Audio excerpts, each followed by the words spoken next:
Hey, welcome back. This is Marnie, and I am here today with Wanda Allen. So excited to have you guys here with us. Welcome, Wanda. Thank you. Nice to be here. We're going to talk during this program about the increase of sales that you get with follow-up strategies. And Wanda, you are the expert at that. Your website is www.followupsalesstrategies.com. During this hour, we're going to talk about why using a follow-up strategy or system is critical for your success, how to identify which follow-up systems work and why, how the right mindset will make the follow-up process easier, surprising sales statistics that'll change your mind, the real reason people don't follow up, 3 strategies that will improve your follow-up efforts immediately.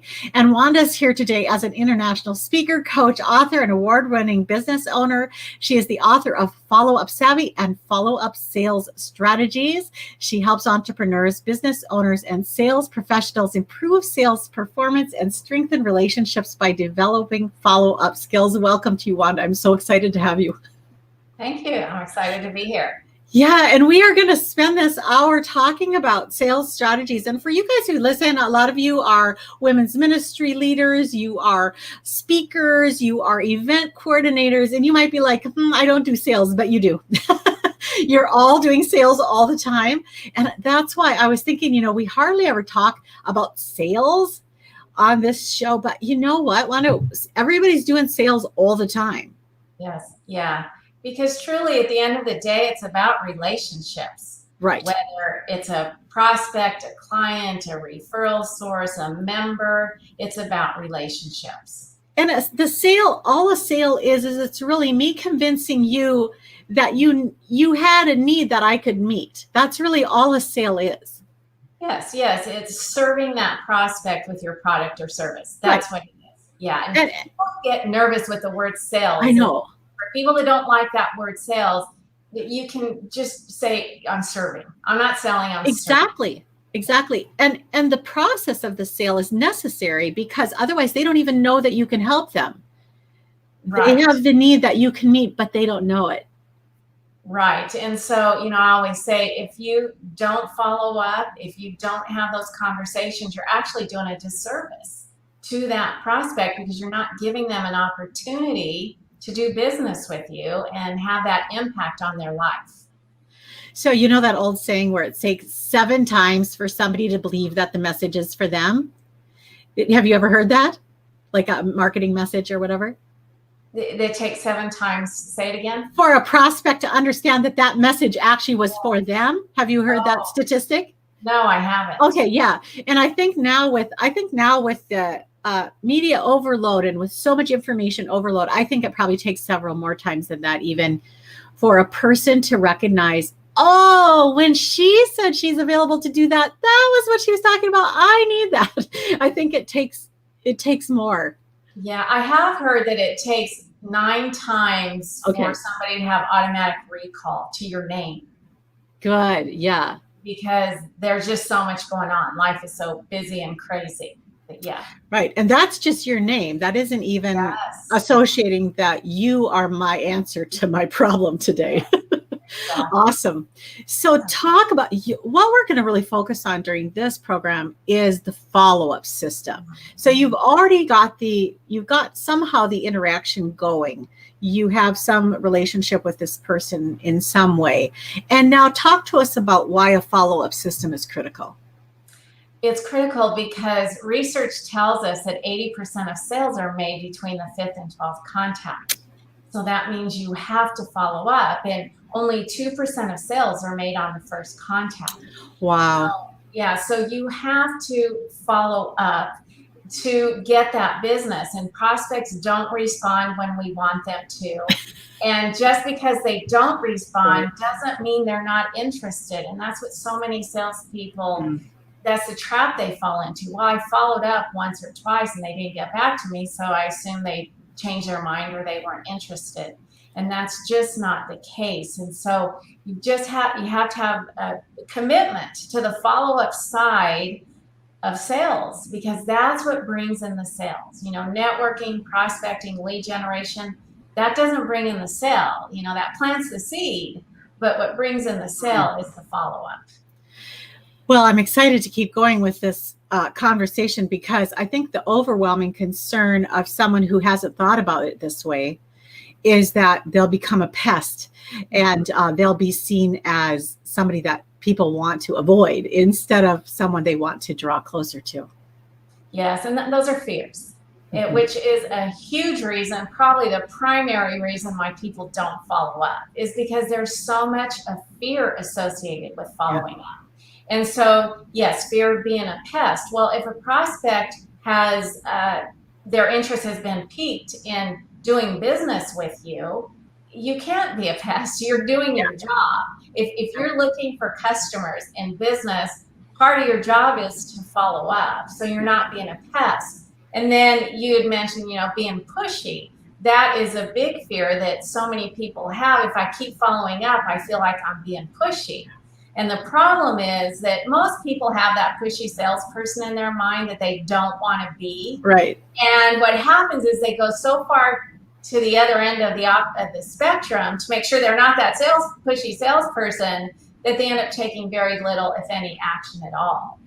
And so it's really just a mindset that I am a professional salesperson who respectfully follows up and respectfully shows that prospect that I'm interested in them. That's what you're doing. It's all in how you play it up in between the ears. And, right. when you can reshift that, it just makes the process so much easier.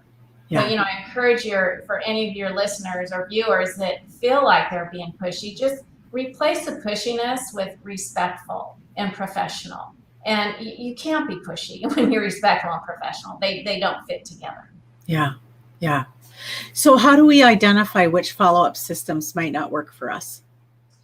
Well, you have to use a CRM. There's just no other system. Okay, back up and explain what a CRM is, and then we'll go forward. Yeah, a CRM, and then I'm going to tell you the systems that don't work, which was your question. Yeah.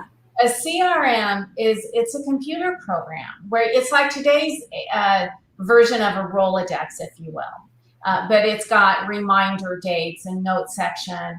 It stands for customer relationship manager. So just think about those words. And it's not just customer, think of prospect, referral source, colleague. It's a relationship management tool. And that is what's going to keep you on track. And we live in such an amazing time of technology that it makes the job so much easier by using a CRM.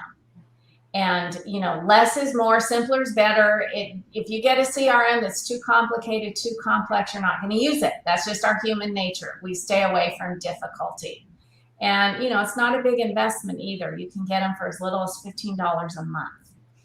And there's a lot of people who, I talk to so many people who don't use a CRM.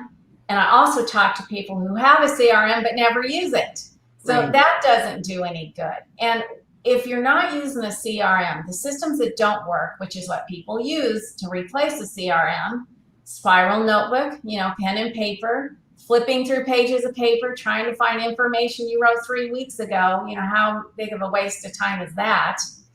And then if you ever lost that notebook, there goes your future sales. That's just dangerous.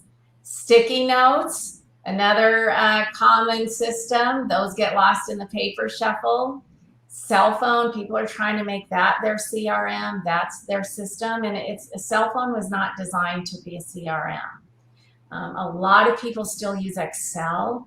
And Excel, it's definitely better than sticky notes and paper.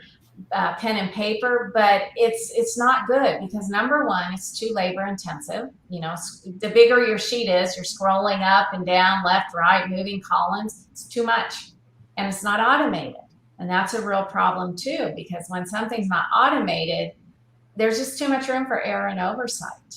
And automation makes our life so much easier. And then the last system that's really bad that so many people use is their memory.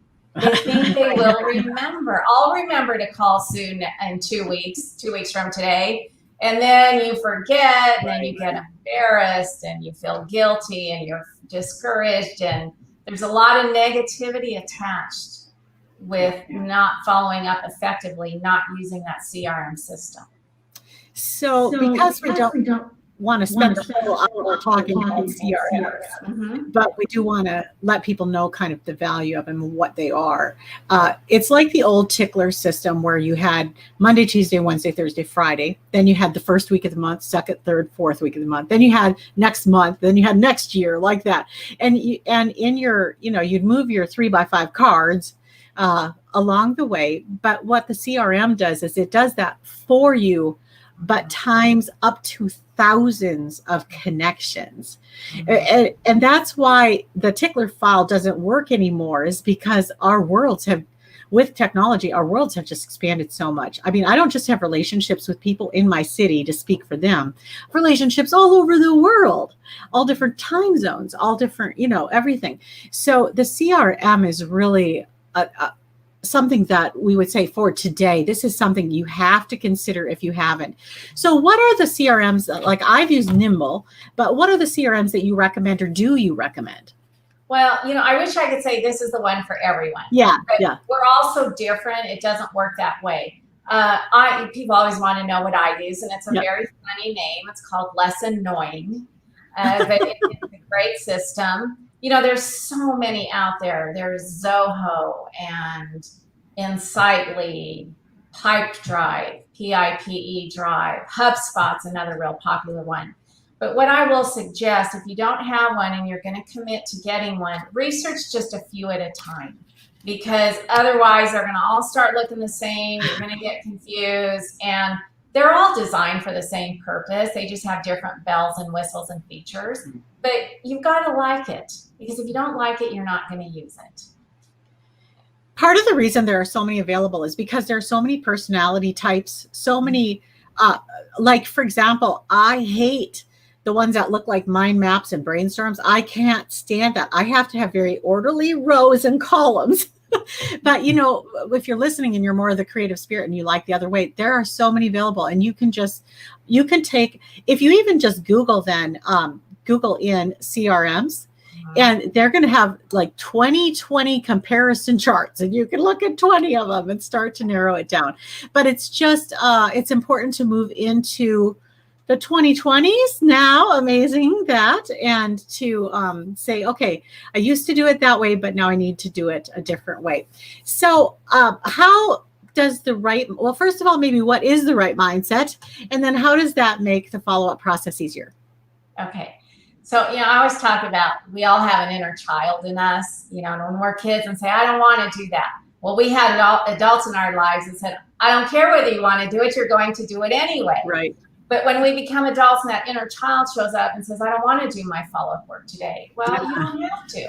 And follow-up work is very easy to push aside and wait till later. So you've got to have a real commitment to your follow-up. And I want it to be a non-negotiable. Like, you would never go a day without checking your email, voicemail, or text message. And I don't ever want you going a day not following up if part of your job is to bring in business.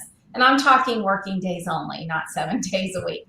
But you just have to be willing to commit to that. And when, people think follow-up is stressful, and people are so stressed out today for many reasons. And a lot of people feel like follow-up just adds to that stress because it's stressful work. But follow-up's not stressful. What creates the stress is not doing your follow-up work. That's where the rub is. Because when you're not getting it done, there's a lot of negativity attached to that's centered in emotions, which becomes a very, emotional baggage is heavy load to carry around. And the emotions are, you're embarrassed. You're embarrassed, you feel guilty, you're discouraged, you're frustrated with the state of your pipeline, or the sales that aren't coming in, or the business that's slipping through, the prospects that aren't getting back. So you want to free yourself of that as best as you can, and you do that by following up. Yeah. Because when you're getting this important work done every working day, it shifts that negativity. You just feel more in control, you're more composed, you're encouraged, and the biggest emotion is you're confident. You're confident about the prospects you're talking to, the business that you're bringing in, the fact that you know you're going to follow up, your pipeline's robust. It's a real shift. And to get to that place of confidence and composure, got to deal with this right here. And that's the mindset, you know, taking care of those fears that show up. And fears are powerful. You know, we all know that. But it doesn't mean you don't have fear, but it means your willingness to bring in more business is bigger than that fear, so that it will override the fear. What was that number that you gave us earlier in the program? You said like very few people ever buy in the first 2 contacts, and then it's 5 to 12? 80% of sales are made between the 5th and 12th contact. As you were, yeah, go ahead. Yeah, but only 10% of people make 3 or more contacts. Yeah. And I believe that with every cell in my body, because I've had just a gazillion conversations with people about their follow-up habits. And I truly believe. And I even think, you know, only 10% make 3 or more. So to reword that, 90% of people follow up twice and quit. Right. And it comes back to that assumption, the fear, I'm going to be pushy, I'm going to pester, and yeah. But when you were talking just now about the mindset shift from follow-up is such a pain to follow-up relieves pain, if you're always just trying to get the sales out of the 2% or whatever of people that are going to purchase in what you're doing, it's just like running into the same wall time after time after time. And you're wondering, why doesn't anybody book me? Why doesn't anybody buy my stuff? You know, there's a reason. Yeah. Yeah. And you know, it's like the hamster on the wheel, running, but not getting very far, not giving your pipeline a chance to grow. And it really pains me because people are working themselves beyond exhaustion. Networking, lead generation, prospecting, door knocking if you're a realtor. And that is okay. So they're working so hard on the front end, but they fall so short on the back end. And these are the terms that I use, which is the follow-up, the back end work, that they will never experience near the fruit of all that labor they're putting out, because they only follow up a few times. And people view the back end work as the heavy lifting, and that's not true. The heavy lifting is going to those events, the initial contacts. Yes, that's where the heavy lifting is. The back end, all you got to do is pick a phone up. That's it. But but again, it's what goes on in between the ears that makes it feel heavy. So that's another mindset shift to understand that, hey, this is the easy part. All I have to do is follow up now. I've already done the hard work, and that will make the process easier. Yeah. So I want to talk about sales statistics just a little bit more. So I want to just encourage you guys that you are selling 100% of you are selling. You're selling something. We're having people over for dinner tonight. So my sales process for that was to invite them and then invite them again and then invite them again. And then we finally got a date that could work together. And then all the prep work to have them. Okay. But there's a convincing process. They didn't think of it. I thought of it and I pursued them. This morning, I was at the cell phone office. And I was working with this guy that was so very helpful. And we had this wonderful conversation. And during the conversation, I said, what is your name? I'm going to give you a good review online because you are so amazingly helpful. And it took a long time. I was there for a long time and we had more conversation. And then I needed to use the restroom and he was so gracious and let me use the restroom because I'd been there like over an hour. And then I was in the bathroom and it was just 2 guys that were running this cell phone place. And so I cleaned the bathroom when I was in there because he was still taking time to do my thing. So then I come back out. So then we're talking some more. And then I finally said, tell me about you. He was born in Lebanon and then he's lived in the United States for a while. And then he doesn't know anybody here in this community. And I said, where are you going to church? He doesn't have a church. And so I told him, you should come to my church. We'd love to have you at our church. Okay. That whole thing, we would never say I was doing a sales pitch. Right. I was actually just having a relationship Yes. And through the process of the relationship, a need of his came to the surface. First of all, he had a dirty bathroom, but also he didn't have any friends. and that's where I knew how to help him to make friends, was to come to my church.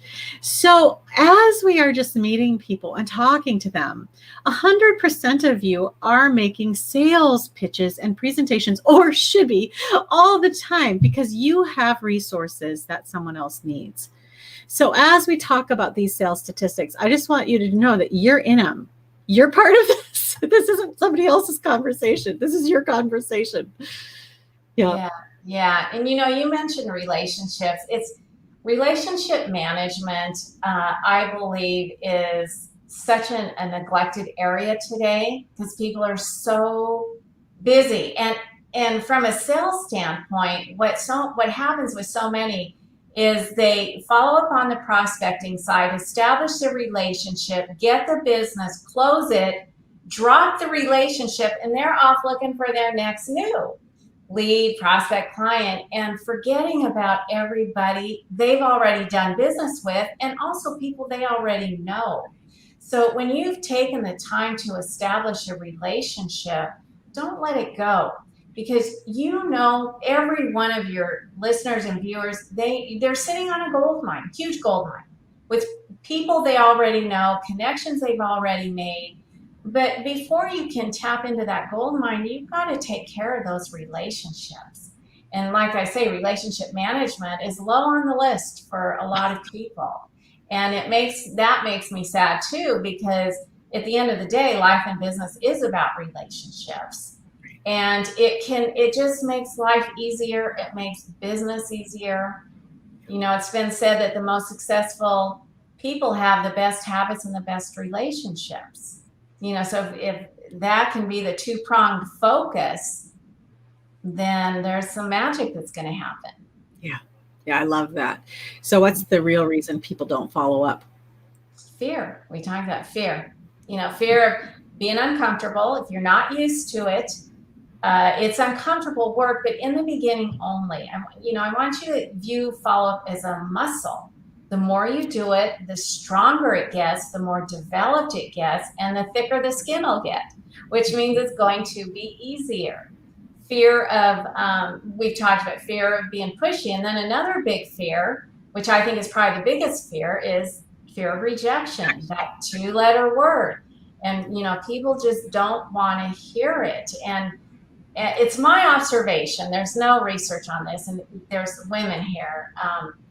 If you have the people that have a harder time saying no have a harder time hearing. The people that have a hard time saying no have a harder time hearing no.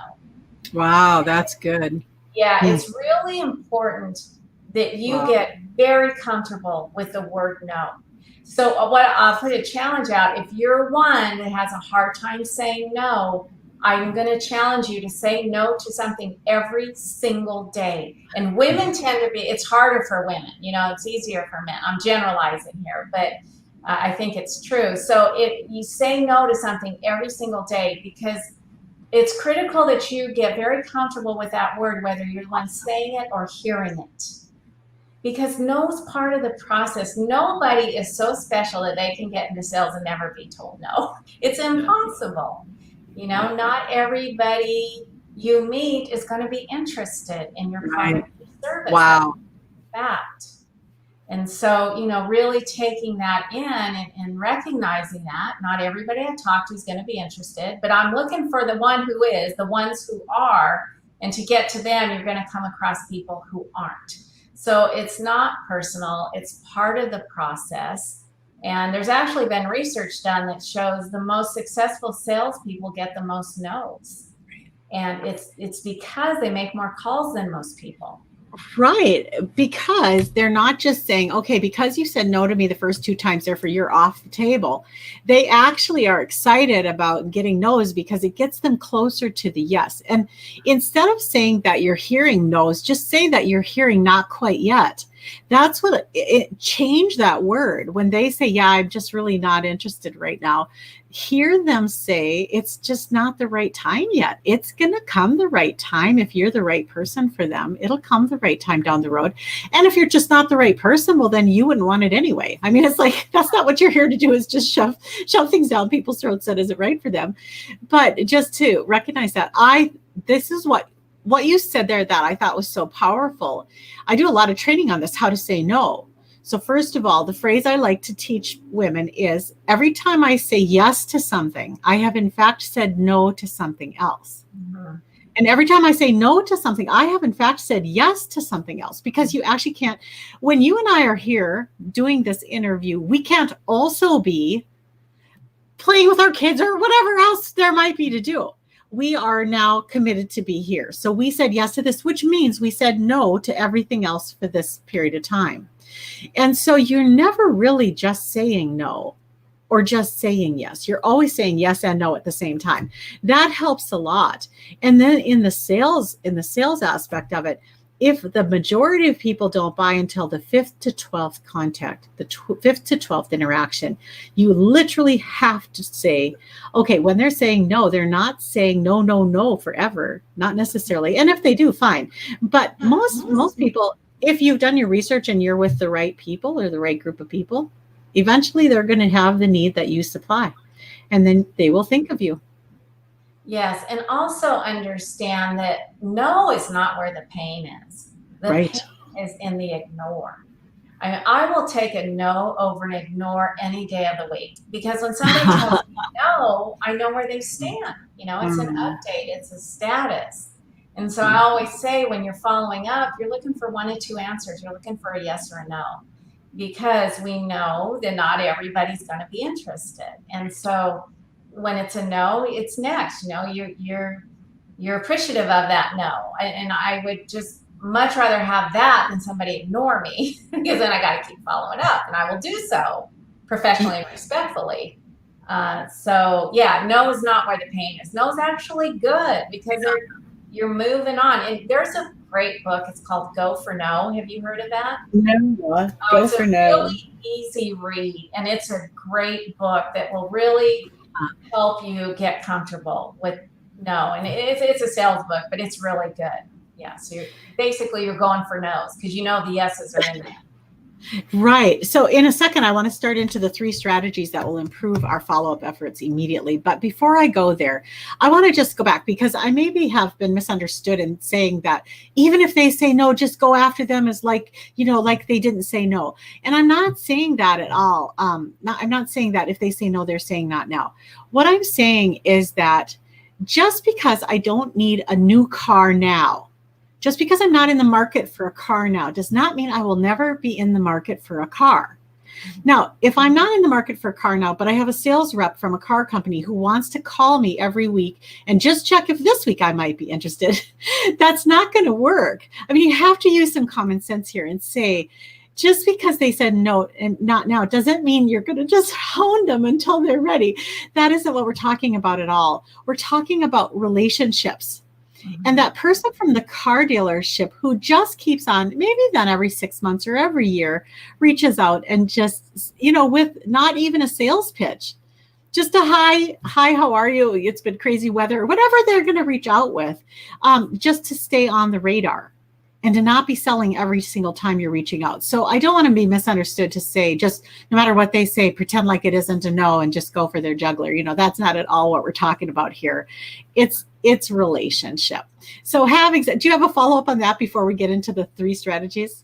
Yeah. So if it's a prospect that you enjoyed getting to know and they've decided not to, I say don't let them go. And like you say, you stay in periodic touch, because don't think they'll remember you. That's a bad trap to fall into. Life's busy. They won't remember you. It's up to you to make sure you're not forgotten about. You want to stay on their radar. And you just stay in periodic touch so that when they are ready, you'll be remembered, because you have kept yourself on their radar. And you want to be remembered by name, because so many people are like, oh, I wish I knew the person that one person talked to me about that, but I have no idea who she was or where I even met her. You know, so it's so important. So what are our 3 strategies that will improve follow-up immediately? Okay, well, we've touched on them. The first one is the mindset. You've got to have the right mindset, because if you don't, you will trip yourself up before you even get out the door or pick up the phone to send that text, make a phone call, or send an email. So you've got to make sure your mind is set straight. And then, you know, like I said, just keep your fears at bay, put them in the passenger side. You're in the driver's seat. Don't let your inner child be your decision maker, because that is not going to bode well at all for future sales. And so you want to make sure you're good mentally. And then the second strategy is the CRM, you know, that we talked about. And business has its own inherent stresses, but I believe a lot of stress that people experience is self-inflicted, just because of not doing the things they need to be doing to get to where they want to go. And which leads me, and so a CRM is a big piece of that. A CRM will change your life. And that sounds so dramatic, but it's true, because it's going to lower your stress level. It's going to increase your sales. It's going to strengthen your relationships. People and things are not going to slip through the cracks. You're not going to have to carry anything around mentally on pieces of paper, on sticky notes. It's a game changer. And when all of that takes place, it changes your life. It really does. So that's strategy 2. And then the third strategy is you have to make follow-up a priority. It has to be. The number one reason why people tell me they can't get their follow-up work done is because they don't have the time. They're just too busy. I've heard it a million times, and I never, ever believe it, because it's not about the time. It's just that it's not being allowed to be a priority. And a big reason for that is so many people spend their days, but really they're wasting their days on busy, comfortable work. And so remember when I talked about the fear of being uncomfortable, and when you're spending your day with busy, comfortable work, that important work doesn't get done. And oftentimes the important work is the uncomfortable work. And the tendency is to stay away from what's uncomfortable and just stay right in the comfort zone. But we're all tapped out in our comfort zone. There's just no room for growth. And, you know, when you have to take uncomfortable action, follow up or whatever it is, get into the gym, whatever it is, you have 2 choices. You can bust through the discomfort and do it, or you shrink right back to your comfort zone and stay right where you are. Because to think that you can get to new levels in any area of life while remaining comfortable, that's that's a modified version of insanity. You know, keep doing the same thing but expecting different results. And so it's important that you do your important work first before you do anything else, because that's what's going to keep you sane. And there's a real tendency today to blame time, but people blame time for everything. I don't have time. I'm too busy. I'm in a hurry. I got to go. I'll do it later. And that actually can become very habitual, to a point where you'll find yourself saying you don't have time for something that would take 5 minutes. But the tendency is to just be in that chaos, that frenzy.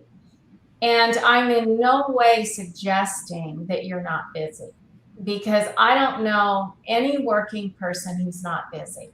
Yeah. And then you throw in kids and spouses and aging parents, and you do volunteer work, and you sit on boards, and you coach your kids' team, and on and on and on. The busier your life is, the more critical it is that you effectively prioritize, because that's the only thing that's going to keep you sane. When you go to bed or go home with that important work that didn't get done, it weighs on you like a 1,000-pound gorilla. You have a hard time sleeping, you're just mulling it over in your mind, and then you get up the next day and commit to all your busy, comfortable work, and it just becomes this vicious cycle. Yeah. So, yeah. As you were talking, I was thinking, if you have the mindset that this is so painful, I just do these follow-up calls and nobody ever responds with a yes. And I've been doing this for months or for years, and it just doesn't seem to pan out. And so it's the last thing on my list to do. And I think it's when you change the mindset that the more no's you get, the closer you are to yeses. I think that's really going to change. And even if you just say, my goal every day is to get 10 no's. I mean, that's, whatever you want to do to get yourself going on it. What happens is if you can get past this is just pure insanity to do the follow-up, flip that this is insanity not to do the follow-up. It's a big mental shift, actually. If you've been, I sometimes have done, call days with speakers at womenspeakers.com because it's very difficult for them to do the follow-up. A planner might only bring in a speaker of their caliber once a year.